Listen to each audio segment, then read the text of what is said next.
बिस्मिल्लाहिर्रहमानिर्रहीम अस्सलाम वालेकुम। अल्लाह ताला आपको अपनी हिफ्ज़ व अमान में रखे। मैं हूँ आयशा और वेलकम करती हूँ आपको अपने यूट्यूब चैनल आयशा के किचन में। तो आज मेरे किचन में बहुत ही मज़ेदार से और फटाफट से और कम ही सामान के साथ स्नैक्स बन रहे हैं। बहुत ही मज़े के बनते हैं। घर में आलू हैं तो ये स्नैक्स ज़रूर बनाएं। तो चलें बनाना शुरू करते हैं। यहाँ पर मैंने एक बाउल ले लिया है और इसमें 1 कप के करीब मैदा शामिल कर दिया है। मैदा हमेशा छान कर ही इस्तेमाल किया करें। यहाँ पर मेरे पास है आधा चम्मच के करीब नमक, या आप अपने टेस्ट के मुताबिक कम या ज़्यादा कर सकती हैं। यहाँ पर मेरे पास 2 चुटकी के करीब अजवाइन है, इससे बहुत ही अच्छा फ्लेवर आता है। यहाँ पर मैंने 2 से 3 चम्मच ऑयल के शामिल किए हैं, तो आप घी भी इस्तेमाल कर सकती हैं। हाथ की मदद से अच्छी तरीके से मिक्स कर लें और हाथ में मुट्ठी बन जाए मैदे की, तो उस वक्त तक आप ये मिक्स करती रहें। अब थोड़ा थोड़ा पानी करती जाएं और इसका एक स्मूथ सा हम डो तैयार कर लेंगे। ना ही ज़्यादा पतली हो और ना ही ज़्यादा मोटी हो। जैसे हम रोज़मर्रा का आटा गूंथते हैं उससे थोड़ी सी सख्त डो हमने यहाँ पर तैयार कर लेनी है। थोड़ा थोड़ा पानी करके डालते हुए मैंने यहाँ पर एक मज़ेदार सी हम अपनी डो तैयार कर ली है। अब इस पर थोड़ा सा हम ऑयल लगा लेंगे और इसे 10 से 15 मिनट तक रेस्ट के लिए छोड़ देंगे। काउंटर पर ही छोड़ दें और हम यहाँ पर स्टफिंग की तैयारी शुरू करते हैं। यहाँ पर मेरे पास तकरीबन 200 ग्राम के करीब आलू हैं, जिन्हें मैंने बॉईल करके ठंडा कर लिया है। अब ग्रेटर की मदद से इसे ग्रेट कर लें ताकि कोई भी गुठली बाकी ना रहे। आप मैशर की मदद से मैश भी कर सकती हैं, लेकिन ये ध्यान रहे कि गुठली बाकी ना रहे, ताकि जब हम अपने स्नैक्स फ्राई करें तो वहाँ हमारे टूट ना जाएं। एक एक करके तमाम आलूओं को यहाँ पर मैंने ग्रेट कर लिया है अच्छे तरीके से। अब यहाँ पर इनमें कुछ मसाले ऐड करने लगी हूँ मैं। नमक है मेरे पास आधा चम्मच के करीब, वो इसमें शामिल कर दें। और आधा ही चम्मच यहाँ पर लाल मिर्च का पाउडर है मेरे पास, यहाँ पर ये भी इसमें शामिल कर देंगे। सूखा धनिया है मेरे पास आधा चम्मच के करीब, ये भी इसमें शामिल कर देंगे कलर के लिए। हल्दी है थोड़ी सी मेरे पास, ये भी यहाँ इस्तेमाल कर रही हूँ मैं। थोड़ा सा गरम मसाला है, 1/4 टीस्पून है ये भी इसमें शामिल कर दें। ज़्यादा गरम मसाला भी अच्छा नहीं लगता।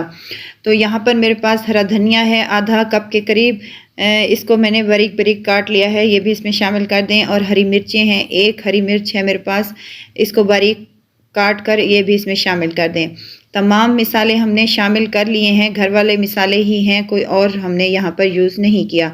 तमाम मिसालों को और सब्ज़ मिर्च और धनिया को अच्छी तरीके से आलूओं में मिक्स कर लें, ताकि यहाँ पर अगर कोई गुठली बाकी है तो वो ना रहे।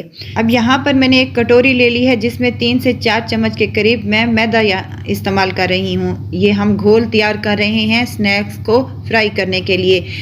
1/4 टीस्पून है मेरे पास नमक और 1/4 ही टीस्पून मेरे पास है कुटी हुई लाल मिर्च, ये भी इसमें शामिल कर दें ताकि ये फीकी ना रहे हमारी जो ऊपर से कोटिंग करेंगे हम। थोड़ा थोड़ा पानी करके इसको एक घोल सा बना लें, ना ही ज़्यादा ये पतला हो और ना ही ज़्यादा ये गाढ़ा हो। थोड़ा थोड़ा पानी करके इसको एक घोल सा तैयार कर लें और इसमें कोई गुठली बाकी ना रहे। स्मूथ सा हमारा घोल होना चाहिए। यहाँ पर घोल भी हमारा मज़ेदार सा रेडी है। अब इसको साइड पर रख देंगे और आटे की तरफ आएंगे। आटा हमारा अच्छे तरीके से सेट हो चुका है। इसको बाउल से निकाल कर हम काउंटर पर ले आएंगे, थोड़ा सा मैदा डस्ट करेंगे और इसको 2 हिस्सों में डिवाइड कर लेंगे और इसके पेड़े तैयार कर लेंगे, जैसे हम रोज़मर्रा रोटी वाले पेड़े तैयार करते हैं इसी तरह से। यहाँ पर मैंने दोनों पेड़े तैयार कर लिए हैं माशाल्लाह से। अब एक पेड़े को उठाएंगे और जैसे रोटी हम अपनी पकाते हैं वैसे ही हम हाथ की मदद से थोड़ा सा इसको चपटा कर लेंगे और बेलन की मदद से इसको बेल कर एक रोटी की शक्ल दे देंगे। रोटी हमारी ऐसी होनी चाहिए, ना ही ज़्यादा पतली हो और ना ही ज़्यादा मोटी हो।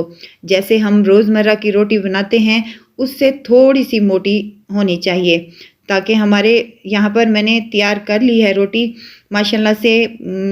रोटी हमारी यहाँ पर रेडी है। अब यहाँ पर आलूओं वाली जो स्टफिंग हमने तैयार की थी वो हाथ की मदद से या चम्मच की मदद से जैसे आप चाहें वैसे यहाँ पर फैला दें। तमाम रोटी के ऊपर मैंने यहाँ पर आलू की स्टफिंग फैला दी है। अब हाथों की मदद से इसका एक टाइट सा रोल तैयार कर लेंगे हम। हाथ की मदद से इसको दबाते जाएं और इसका एक मज़ेदार सा रोल तैयार कर लें। यहाँ पर मैंने रोल तैयार कर लिया है। अब हाथ की मदद से इसको थोड़ा सा दबा लें ताकि ये खुलने ना पाए। तो यहाँ पर मैदा और डस्ट कर लेंगे और हाथ की मदद से अच्छे तरीके से इसको फिर रोल कर लेंगे ताकि जो भी हमारी स्टफिंग अगर मोटी पतली हो गई है तो वो इवन हो जाए। अब एक तेज़ छुरी की मदद से इसका आगे वाला पार्ट हम निकाल लेंगे और इसको दरमियान से 1.5 इंच के फासले पर हम कटिंग कर लेंगे। तमाम रोल को हम कटिंग कर लेंगे और एक स्नैक्स को उठाकर हम हाथ की मदद से इसको चपटा सा कर लेंगे। मज़ेदार सा हमारा ये स्नैक्स क्यूट सा तैयार है। यहाँ पर तमाम मैंने स्नैक्स तैयार कर लिए हैं। अब इनको फ्राई करेंगे।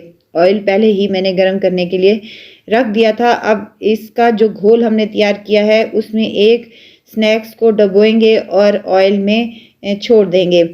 मज़ेदार से हमारे स्नैक्स माशाल्लाह से बनकर रेडी होंगे और ऊपर जो हमने यहाँ पर ये घोल तैयार किया है वो भी फीका नहीं रहेगा माशाल्लाह से। 2 से 3 मिनट ही लगेंगे तो ये अच्छे तरीके से फ्राई हो जाएंगे और कलर आ जाएगा इनमें। और साइड इसकी चेंज कर लेंगे और इसको गोल्डन होने तक फ्राई कर लेंगे। साइड चेंज करते रहें और माशाल्लाह से 5 से 10 मिनट तक इनको फ्राई होने में टाइम लगता है। 10 से 15 मिनट तक ये माशाल्लाह से अच्छे तरीके से फ्राई हो चुके हैं। बहुत ही मज़े का इनका कलर आया है और ऊपर से क्रंची और मज़ेदार से ये हमारे स्नैक्स बनकर रेडी हैं।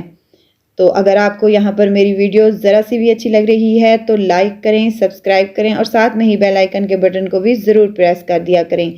तो जनाब हमारे यहाँ पर मज़ेदार से स्नैक्स रेडी हैं। फटाफट से ये बन जाते हैं और बच्चों के लंच बॉक्स में दें या टी टाइम में आप यहाँ पर शाम की चाय के साथ इस्तेमाल करें तो बहुत ही मज़े के और बहुत ही क्रंची और क्रिस्पी मज़ेदार से ये हमारे स्नैक्स बनकर रेडी होते हैं। ज़रूर ट्राई कीजिएगा और मुझे दुआओं में ज़रूर याद रखिएगा। इजाज़त चाहती हूँ, फिर आऊँगी एक नई और मज़ेदार सी चटपटी रेसिपी के साथ। आयशा को दीजिए इजाज़त। अपना बहुत सारा ख्याल रखिएगा। अल्लाह हाफ़िज़।